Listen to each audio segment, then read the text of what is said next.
Assalamualaikum warahmatullahi wabarakatuh. Salam sejahtera bagi kita semua. Tahan sejenak rindumu Dinda, karena di hari raya Abang akan kembali.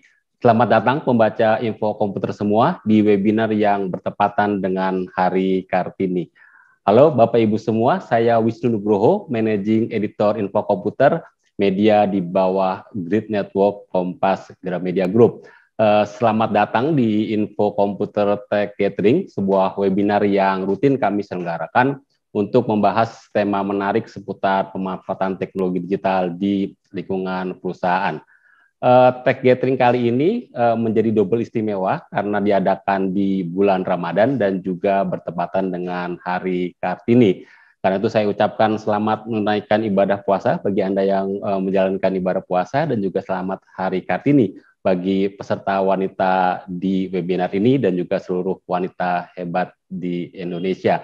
Kebetulan ada dua wanita hebat juga yang akan menjadi pembicara di webinar ini. Jadi Info Komputer Tech Gathering memang cocok nih diadakan di hari ini.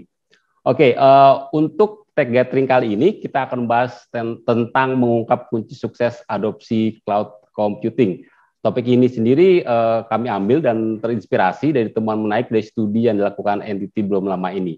Dalam studi berjudul NTT Hybrid Cloud Report 2021, terungkap bagaimana cloud memegang peranan penting dalam menjawab perubahan mendadak yang terjadi akibat pandemi. Bahkan sebagian besar responden menyebut cloud bukan cuma penting untuk saat ini, namun juga perjalanan bisnis ke depan. Namun studi NTT juga menunjukkan adopsi cloud juga memiliki tantangan yang tidak ringan ya, ada masalah security, compliance, biaya, dan lain sebagainya.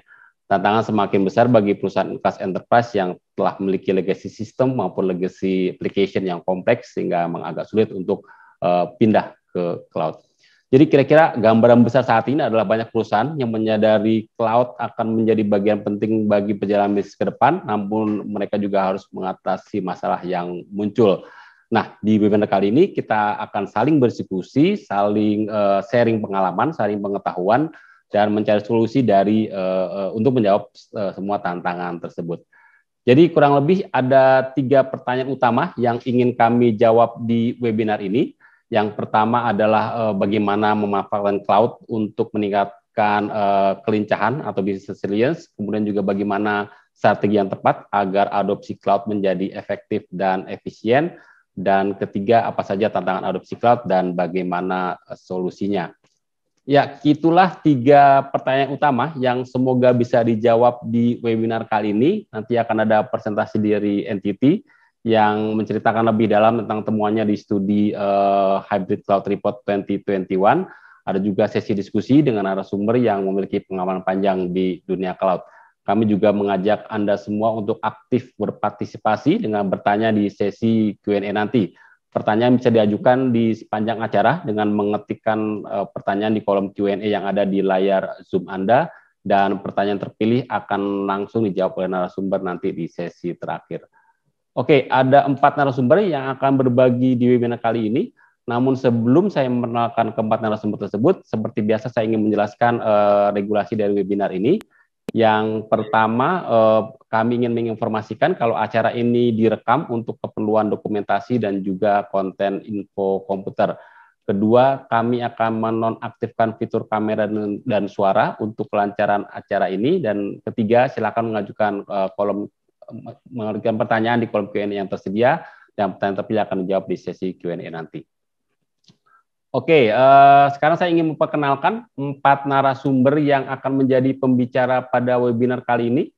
Narasumber pertama kami adalah teman lama saya, seorang wanita hebat lah yang memiliki pengalaman panjang di dunia IT, yaitu Ibu Megawati Ki.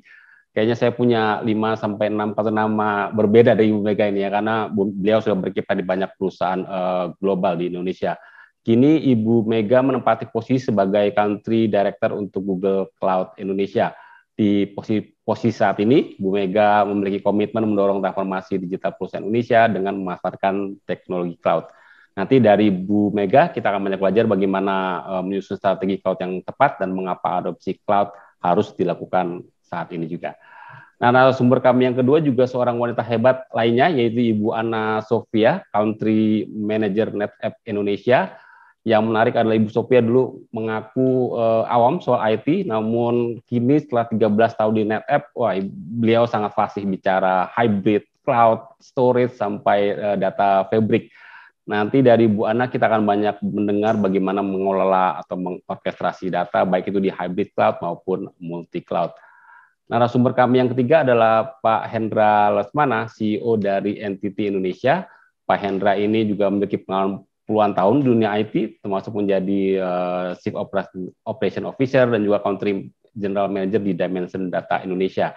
Dan kini ya Pak Hendra menjadi CEO NTT Indonesia, dan nanti akan menyajikan berbagai temuan menarik seputar riset NTT di Hybrid Cloud Report 2021. Sementara narasumber yang keempat adalah Pak Aryadi Nugroho, Group Head Enterprise Planning dan Arsitektur Excel Axiata. Pak Aryadi juga memiliki pengalaman panjang di dunia IT, mulai dari researcher, konsultan, dan kini di Excel Axiata. Nanti dari Pak Aryadi kita akan mendengar kesuksesan Excel dalam memanfaatkan cloud, terutama saat mengalami situasi yang penuh ketidakpastian di awal pandemi. Oke, itulah 4 narasumber yang siap memberikan pengalaman dan pengetahuan mereka di webinar kali ini. Semoga kehadiran mereka bisa menjawab rasa ingin tahu kita terhadap topik ini. Dan kepada semua narasumber saya ucapkan selamat pagi dan silakan mengaktifkan video dan audionya. Pertama saya ingin mengucapkan selamat pagi dan juga selamat Hari Kartini ke Bu Mega dan Bu Ana. Halo Bu Mega, halo Bu Ana. Halo, ya, selamat pagi. Thank you untuk introduction-nya. Pagi Pak Wisnu. Ya. Pagi ya, semua. Pak Aryadi, Pak Hendra, Bu Mega. Ya, pagi semuanya. Ya, di Hari Kartini dan juga di bulan puasa ini kita berkumpul untuk sharing pengalaman. Semoga sharing dilakukan di hari baik seperti ini, pahala yang diberikan karena kita sharing pengalaman itu bisa berdobel-dobel dari Allah. Ya, kebetulan ya Amin. Pak Wisnu, jadi Ibu Ana sama saya yang paling cantik di acara ini ceritanya. Iya, Bu. Iya, Bu. Terima kasih loh, Bu, dan mendapati 2 wanita yang di dunia IT yang dulu dari dulu identik dengan dunia pria, itu sebuah kesegaran sendiri, Bu. Karena webinar kami biasanya cowok-cowok, Bu. Jadi ada 2 wanita cantik di sini, jadi relatif lebih segar lah seharusnya. Terima kasih diundang, Pak. Oke. Ya, terima kasih juga diundang. Thank you. Oke, terima kasih semuanya. Kita akan segera mulai webinar ini. Namun sebelum masuk sesi presentasi dari NTT, kami akan memutarkan video dari Pak Samuel Abrijani Pengerapan, Dirjen Aptika Kementerian Komunikasi dan Informatika Republik Indonesia. Pak Semi seharusnya hadir di webinar ini, namun karena ada kegiatan kenegaraan yang lebih penting, beliau terpaksa tidak bisa hadir di pagi ini. Namun beliau titip salam dan semalam mengirimkan video ya berisi dorongan bagi perusahaan Indonesia untuk maju memanfaatkan teknologi. Berikut adalah video lengkap dari Pak Semi. Silakan panitia untuk diputarkan. Assalamualaikum warahmatullahi wabarakatuh. Salam sejahtera bagi kita semua. Om Swastiastu, Namo Buddhaya, salam kebajikan. Yang saya hormati Bapak Hendra Lesmana selaku CEO NTT Indonesia, Ibu Megawati Ki selaku CEO Google Cloud Indonesia, Ibu Anna Sofia selaku Country Manager NetApps Indonesia, Ibu Yesi Yositya selaku CIO Excel Axiata, serta seluruh peserta webinar Info Komputer yang berbahagia. Puji syukur kita naikkan kepada Tuhan Yang Maha Esa atas berkat dan rahmat-Nya kita dapat berkumpul secara online dalam keadaan sehat walafiat. Kiranya berkah kesehatan senantiasa dilimpahkan kepada kita dalam melawan pandemi COVID-19. Pertama-tama saya ingin menyampaikan apresiasi saya kepada rekan-rekan Info Komputer yang telah mengumpulkan kita semua untuk mendiskusikan salah satu topik perkembangan teknologi yang sangat krusial bagi perkembangan Indonesia, yaitu transformasi digital melalui adopsi teknologi komputasi awan atau yang sering kita sebut sebagai cloud computing. Dalam kesempatan ini, izinkan saya memberikan sedikit insight perihal teknologi komputasi awan dalam perspektif pemerintah dan bagaimana peran komputasi awan, khususnya hybrid cloud, dalam meningkatkan bisnis agility.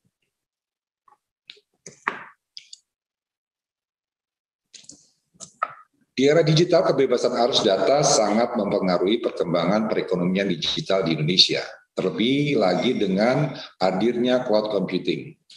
Hasil studi yang dilakukan oleh Deloitte di Uni Eropa selama tahun 2014-2016 menunjukkan bahwa adopsi layanan cloud computing yang lebih luas dapat menambah total pendapatan kumulatif sebesar 449 miliar euro kepada negara-negara di wilayah Eropa, dengan dampak signifikan terhadap penyerapan tenaga kerja dan iklim bisnis. Di Indonesia sendiri, studi BCG tahun 2018 menyebutkan bahwa penggunaan cloud computing di Indonesia dinilai dapat berkontribusi dalam pertumbuhan ekonomi Indonesia yang mencapai 40 miliar US dollar atau setara dengan 560 triliun rupiah dalam 5 tahun ke depan. Survei yang dilakukan oleh NTT Hybrid Cloud Report tahun 2021 juga menunjukkan bahwa 88,4% responden memandang cloud akan menjadi bagian yang penting dalam perkembangan bisnis ke depannya. Secara pertimbangan ekonomis, cloud computing dapat mengurangi biaya modal teknis yang sebelumnya harus dikeluarkan untuk menggunakan dan memelihara pusat data. Oleh karena itu, berbagai pemerintahan dan organisasi di dunia mulai mengadopsi yang namanya Cloud First Policy, yaitu kebijakan yang mendorong organisasi untuk mempertimbangkan opsi penggunaan cloud computing pada saat memutuskan untuk melakukan investasi di bidang ICT. Tujuan daripada kebijakan itu adalah untuk meningkatkan efisiensi dan efektivitas kinerja organisasi serta mengurangi biaya teknis yang harus dikeluarkan. Beberapa dampak hadirnya Cloud First Policy bagi organisasi adalah: 1. Berkurangnya beban biaya pembelian ataupun pemeliharaan infrastruktur digital. 2. Memicu peningkatan literasi digital dan kualitas sumber daya manusia yang terampil menggunakan inovasi teknologi. 3. Meningkatnya kolaborasi antara entitas, baik itu pemerintahan, swasta maupun masyarakat. Di sini akan memudahkan juga terjadinya interoperabilitas pertukaran data. Di Indonesia sendiri melalui Kominfo juga terus berkomitmen untuk mendukung proses adopsi cloud computing dalam berbagai aspek kehidupan masyarakat Indonesia dengan turut menghadirkan regulasi yang relevan dengan perkembangan teknologi dan menjamin kedaulatan data dan masyarakat Indonesia. Jadi keunggulan dari teknologi cloud itu tidak bisa dipungkiri. Namun demikian, adanya tingkat adopsi teknologi yang semakin tinggi akibat pandemi juga diiringi dengan adanya berbagai jenis serangan cyber yang juga menyerang layanan teknologi komputasi awan. Maka dari itu, selaku regulator dan akselerator dari proses adopsi teknologi komputasi awan di Indonesia, Kementerian Kominfo berfokus pada 3 aspek penting, yaitu: pertama, perlindungan data pribadi. 2, manajemen lalu lintas data atau cross-border data sharing. Ketiga adalah pengawasan penegakan hukum terkait penyelenggaraan sistem elektronik. Dalam melihat 3 hal terkait pengaturan penggunaan cloud computing tersebut, proses klasifikasi data memegang peranan penting.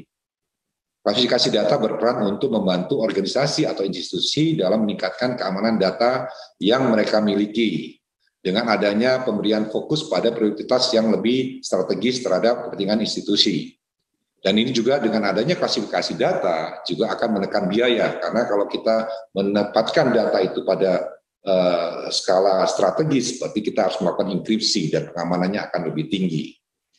Dengan klasifikasi data, maka institusi dapat lebih mudah menerapkan mekanisme dan regulasi yang diperlukan untuk melindungi data tersebut, sesuai dengan skala sensitivitas dan nilai strategis dari data tersebut.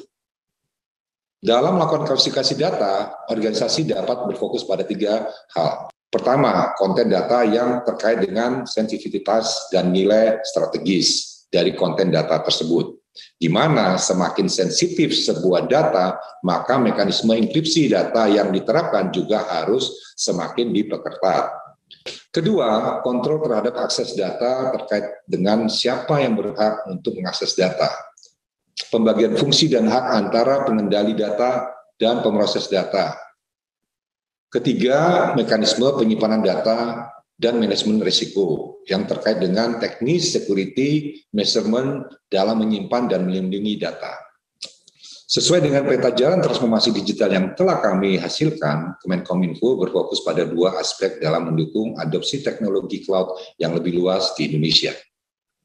Regulasi juga menjadi salah satu aspek penting yang terus dikerjakan oleh pemerintah untuk mengimbangi perkembangan infrastruktur digital dan adopsi teknologi oleh masyarakat dan industri. Sesuai dengan peta jalan transformasi digital yang telah kami hasilkan, Kemenkominfo berfokus pada dua aspek dalam mendukung adopsi teknologi cloud yang lebih luas di Indonesia. Nah, pertama terkait dengan regulasi. Regulasi juga menjadi salah satu aspek yang penting yang harus dikerjakan oleh pemerintah untuk mengimbangi perkembangan teknologi digital dan adopsi teknologi oleh masyarakat. Nah, ini yang kita lakukan dengan merevisi PP 82 menjadi PP 81. Di sini kita sudah mulai memperkenalkan penggunaan cloud. Nah, juga turunannya kita juga mengencourage yang namanya PSE boleh menggunakan cloud. Juga diatur dalam Permen 5 tahun 2020. Nah, yang berikutnya ini kita ingin mengatur bagaimana mendorong pemerintah atau public sector ini mulai menggunakan cloud. Nah, ini yang kita akan tuangkan dalam rancangan Permen Kominfo tentang tata kelola penyelenggaraan sistem elektronik lingkup publik, di mana kita akan memasukkan unsur cloud first policy. Nah, berikutnya karena data itu sangat penting, kita sedang melakukan diskusi atau pembahasan dengan DPR untuk menyiapkan atau menuntaskan yang namanya rancangan Undang-Undang Perlindungan Data Pribadi. Nah, selain daripada regulasi, kami di Kominfo juga fokus pada peningkatan kompetensi SDM. Ada 3 program unggulan dalam pemberdayaan SDM digital. Pertama adalah Digital Skill Basic. Ini ada kita punya program namanya Cyberliterasi atau Gerakan Nasional Literasi Digital, di mana masyarakat diberikan pelatihan basic tentang apa itu digital, ruang digital, skill-skill apa saja yang harus mereka miliki untuk beraktivitas di ruang digital. Nah, yang berikutnya adalah intermediate skill digital. Ini kita melakukan pelatihan bersertifikat bagi masyarakat yang ingin meningkatkan kapasitasnya. Nah, untuk Digital Skill yang advance, kita memberikan beasiswa kepada anak-anak muda kita yang punya talenta di bidang digital, yang kita kirim ke luar negeri. Ini adalah komitmen pemerintah, bagaimana supaya kita bisa cepat mengadopsi teknologi digital, dan kita menjadi pemainnya dalam perkembangan proses transformasi. Nah, di pemerintah sendiri pun saat ini sedang membenahi diri. Kami sedang menyiapkan sistem pemerintah berbasis elektronik. Kita saat ini memiliki 2.700 lebih data center, quote unquote, karena sebagian besar menurut kami itu masih sifatnya ruang server. Setelah kita evaluasi hanya 3% yang bisa layak yang disebut data center. Nah, dari 3% ini pun hanya segelintir yang bisa dinyatakan punya standar. Nah, inilah yang sudah bisa lolos, yang punya standar inilah yang ingin kita integrasikan dengan data center yang baru yang sedang akan kita bangun. Nah, nanti data center ini akan terintegrasikan dengan layanan cloud. Nah, kenapa pemerintah membangun ini? Karena ada regulasi bahwa pemerintah juga harus mengelola data-data yang strategis. Nah, yang data-data strategis inilah yang akan dikelola sendiri oleh pemerintah. Di luar daripada itu, kita akan menggunakan layanan-layanan pihak ketiga. Makanya sistem cloud yang ada di pemerintah nanti sifatnya hybrid. Jadi kan ada kira-kira kalau yang data center yang kita bangun ini, kira-kira bisa 10-15% lah yang menanganin data-data yang dimiliki oleh pemerintah yang sifatnya strategis. Selebihnya ya kita akan bekerja sama dengan penyelenggara cloud yang ada di Indonesia. Karena tadi data-data pemerintah itu harus ada di Indonesia. Itu kira-kira yang ingin saya sampaikan pada pertemuan kita hari ini. Semoga apa yang saya sampaikan berguna bagi kita semua, dan saya harapkan juga industri cloud di Indonesia bisa tumbuh dan melayani kebutuhan di Indonesia. Nah, perlu diperhatikan juga kalau ingin memberikan layanan pada pemerintah, pastikan layanan data center yang teman-teman ini ada di Indonesia, karena persyaratan untuk melayani pemerintah data centernya harus ada di Indonesia. Nah, tapi kedepannya memang kita akan menggunakan cloud juga. Itu kira-kira yang ingin saya sampaikan. Semoga pertemuan kali ini bermanfaat buat kita semua dan industri cloud Indonesia bisa tumbuh dan bisa melayani masyarakat di seluruh Indonesia. Sekian, terima kasih. Wassalamualaikum warahmatullahi wabarakatuh. Om Santi, Santi, Santi Om. Waalaikumsalam warahmatullahi wabarakatuh. Mungkin terima kasih Pak Sebi, mungkin kalau menyimak webinar ini, terima kasih atas sambutannya, dan mungkin kita bisa melihat bagaimana komitmen pemerintah ya untuk mendorong industri cloud di Indonesia gitu, karena pemerintah percaya cloud akan meningkatkan efisiensi dan juga efektivitas transformasi digital di Indonesia. Dan tidak cuma itu, pemerintah pun juga saat ini juga bangun data center sendiri yang nanti akan dikoneksikan ke cloud, sehingga mereka juga akan melakukan transformasi secara lebih cepat. Dan juga tadi ada dukungan regulasi dan juga peningkatan kompetensi SDM. Jadi kira-kira memang cloud akan menjadi masa depan bangsa ini, dan kita akan banyak bertumpu pada teknologi cloud.